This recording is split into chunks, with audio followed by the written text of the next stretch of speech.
Hello everyone and welcome all of you. This is our second lecture. In the last lecture we had already explained Rutherford scattering experiment. In this lecture I will going to explain electron orbit and Bohr's postulate. First, electron orbit. We know that everyone the structure of an atom is consist of nucleus and electron is revolving around the nucleus. Rutherford model confirms model of an atom. According to him, an atom is tiny, massive and positively charged nucleus surrounded by electrons at relatively great distance. To make an atom is electrically neutral as a whole. You know that the nucleus is made up of protons and neutrons. The protons have positive charge and neutron is electrically neutral.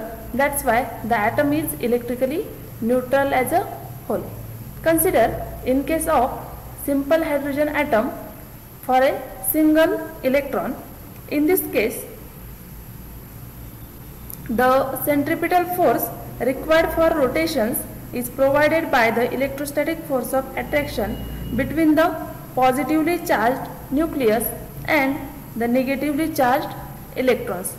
The centripetal force holding electron in an orbit of radius r is given by Fc is equal to mv square upon r, where m is the mass of the electron, v is the velocity and r is the radius. Similarly, the nucleus is provided by electrostatic force. We have to apply here Coulomb's law. There is force of attraction or repulsion between the positively charged proton having a positive charge plus C and the electron having negatively charged minus C. Therefore, by using Coulomb's law, the electrostatic force Fe is equal to 1 upon 4 pi epsilon 0 into E square upon R square. 1 upon 4 pi epsilon 0 is constant. Now, the condition for a stable dynamic orbit is the centripetal force that must be equal to electrostatic force. Therefore, I have write here Fc is equal to Fe. Now, equating these two equations, mv square upon r is equal to 1 upon 4 pi epsilon 0 into E square upon r square. Hence, now v is the related velocity to the orbital radius is. Now rearranging this equation, we will get the velocity v is equal to E upon square root of 4 pi epsilon 0 into m into r. Now we have to calculate the total energy of an hydrogen atom is the sum of kinetic energies and potential energy.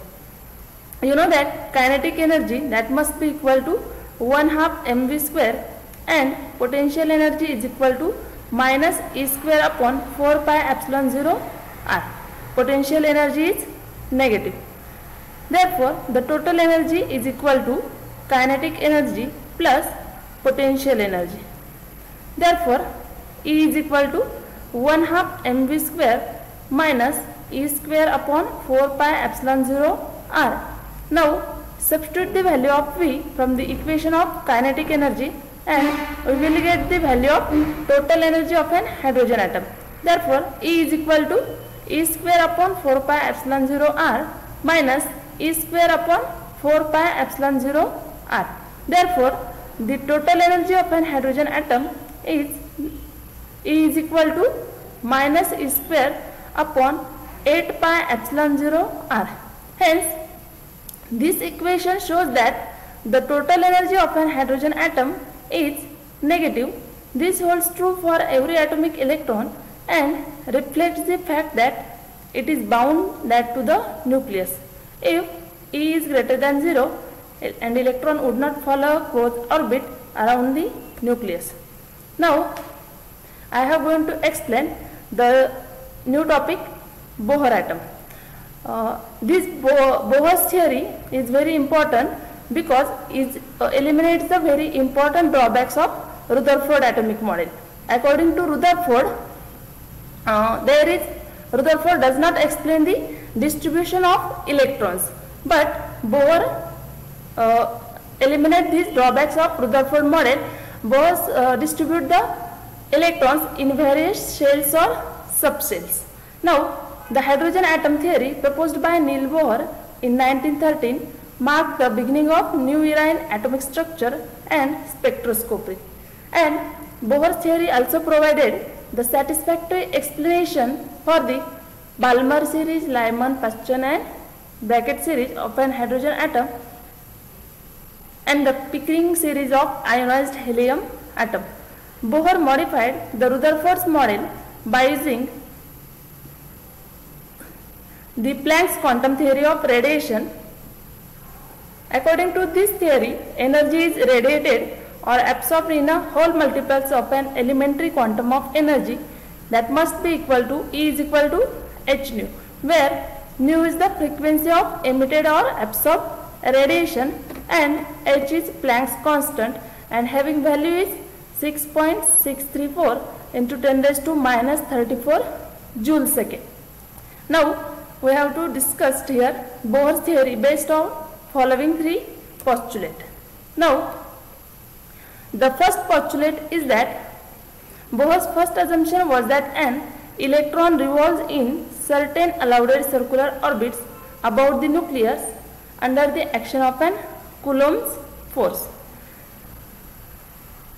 The force of attraction between the electron of charge E and the nucleus of charge ZE is given by Fe is equal to 1 upon 4 pi epsilon 0 into ZE square upon R square, where Z is the atomic number. For a hydrogen atom, Z is equal to 1. Atomic number of hydrogen is 1 and epsilon 0 is the permittivity of free space. Now, the centripetal force is used to require the rotations provided by an electrostatic force of attraction. Now, the centripetal force Fc is equal to mv square upon r. Now, equating these two equations, mv square upon r is equal to 1 upon 4 pi epsilon 0 into z square upon r square. Now, we will get here the value of v square is equal to 1 upon 4 pi epsilon 0 into z square upon mr. Now, this will write here equation 1, 2. We have to use this equation in a next slide. The second postulate, suppose here I have drawn here one diagram. Suppose whatever the any species having mass m, its radius is r and is moving with along the tangent, its velocity is v. Now we have to write here there is angular momentum. Angular momentum is a vector quantity. It is quietly similar to linear momentum. Okay. Now Bohr's second assumption for the hydrogen atom may be stated as only those circular orbits for electrons are permitted for which the angular momentum L bar is equal to the integral multiple of h upon 2 pi. Now the L bar is equal to n into h upon 2 pi. Values of angular momentum that must be integral multiple of h upon 2 pi, where n is an integer and having value is 1, 2, 3. Means the value of angular momentum is always 1h upon 2 pi, 2h upon 2 pi. Means never the value of angular momentum is an odd integral 0.5h by 2 pi or 2.5h by 2 pi. Means the value of an angular momentum is always an integral multiple of h upon 2 pi. Now the orbital angular momentum of an electron is given by L is equal to m into v into r, where v is the velocity of an electron in an orbit.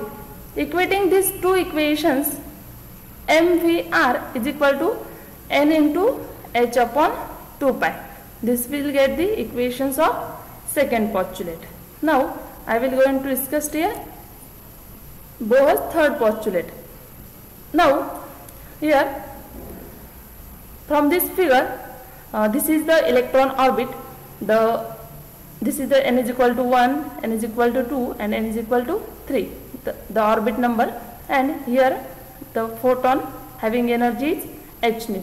Now the third postulate is that a quantum of energy is radiated only when an electron jumps from higher energy orbit to the lower energy orbit, and the frequency of emitted radiation is proportional to the difference between two energy states.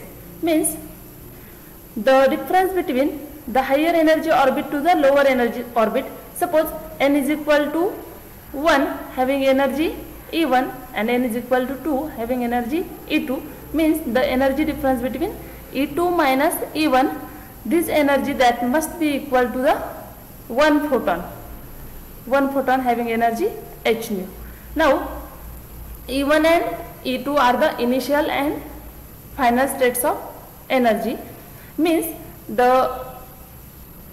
when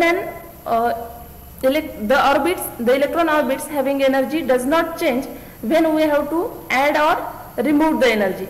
When we have to add the energy, then electron jumps from lower energy states to higher energy states, and when we have to remove the energy from this orbit, then electron jumps from higher energy orbit to the lower energy orbit. Where from this equation, from the last equation of first postulate, mv square upon r is equal to 1 upon 4 pi epsilon 0 into Zd square upon r square. Now this rr get cancelled here. Mv square is equal to 1 upon 4 pi epsilon 0 into Zd square upon r. Therefore multiply m on both sides and we will get the equation m square v square is equal to 1 upon 4 pi epsilon 0 into Zd square m upon r. From the equation of second postulate, the equation is that mvr is equal to n into h upon 2 pi. This r get denominator from this equation. We will get the value of mv is equal to n upon r into h upon 2 pi. Now squaring this equation, m square v square is equal to n square upon r square into h square upon 4 pi square. From this equation we will get the value of r. R is equal to epsilon 0 n square h square upon pi m square z. Now further z is the atomic number. For a hydrogen atom z is equal to 1. So we will get the radius of nth Bohr orbit, and Rn is equal to epsilon 0 n square h square upon pi m square. From this equation we conclude that the Rn, radius of nth Bohr orbit, is directly proportional to the principal quantum number n. Rn is directly proportional to n square, where n is equal to 1, 2, 3 and so on. Now the radii of Bohr orbit are proportional to the square of natural numbers. The radii of Bohr orbits is proportional to the square of natural numbers. The radius of first orbit is n is equal to 1. Now R1 is equal to 0.53 into 10 raised to minus 10 meter. 10 raised to minus 10 meter means 1 angstrom. That's why I have to write here 0.53 angstrom. From this equation, the velocity of an electron in the nth orbit is given by Vn is equal to E square upon twice epsilon 0 n into h. The kinetic energy of an electron in the nth orbit will be T is equal to 1/2 m Vn square. We have to put the value of Vn from this equation. Now T is equal to m e raised to 4 upon 8 epsilon 0 square n square h square. We will get here the value of kinetic energy. Now we have to calculate the potential energy. The potential energy of an electron in the nth orbit when it is at a distance r from the nucleus is measured by the work done in the moving electron from a distance 0 to infinity. The potential energy is indicated by a capital letter U is equal to integration of 0 to infinity F into dr is nothing but the work done, where F is the Coulomb's electrostatic force given by last equation. From above equation we have to put the value of F into dr. Therefore u is equal to minus me square upon 4 epsilon 0 square n square h square. Now we have to calculate the total energy of an hydrogen atom for a nth orbit is the sum of kinetic energies plus potential energy. Now En is the total energy of an electron in the nth orbit. En is equal to kinetic energy T plus potential energy U. Therefore En is equal to minus me raised to 4 upon 8 epsilon 0 square n square h square, where En is the total energy of an electron in the nth orbit. From this equation we conclude that En is inversely proportional to n square. For the first orbit n is equal to 1. Substituting the value of in equation we get means m is the mass of electron, E is the charge of the electron, epsilon 0 is the permittivity in free space, n is the orbit number, n is equal to 1, 2, 3 and so on, and h is Planck's constant. Now we have to put all these value from this equation. We will get the value of energy from E1, E2 and E3. E1 is equal to minus 2.18 into 10 raised to minus 8 joule. Now divided this equation, we have to convert this term into electron volt. How this is possible? Now divide this value from 1.6 into 10 raised to minus 19 coulomb. Then we will get the value of E1 is equal to minus 13.6 electron volt. The energy of an electron in the first orbit is E1 is equal to minus 13.6 upon n square electron volt. We will get here we have to put the value of n is equal to 2.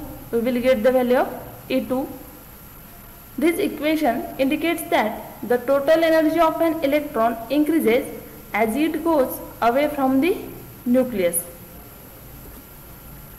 Now origin of line spectra. In a third postulate, I will already explain here, when there is transition of an electron from higher energy of an orbit to the lower energy orbit, a photon of energy h nu is emitted. Means this orbit number 1, 2, 3, the orbit n is equal to 1 having energy E1, suppose Em and n is equal to 2 having energy Em, means the value of En minus Em, that must be energy radiated by one photon, where En is the energy of an electron in the nth orbit and Em is the energy of an electron in the mth orbit. From these two equations, h nu is equal to minus me raised to 4 upon 8 epsilon 0 square n square h square minus me raised to 4 upon 8 epsilon 0 square m square h square. The orbit is changed, therefore here I will write n, and this is the mth orbit. This one is the nth orbit and this one is the mth orbit, otherwise it is same. Then h is get denominator. Now nu is equal to minus me raised to 4 upon 8 epsilon 0 square h cube into 1 upon m square minus 1 upon n square. Now you know that everyone this equation is remembered, all of you. C is equal to nu lambda, where C is the speed of light and lambda is the wavelength of spectral line.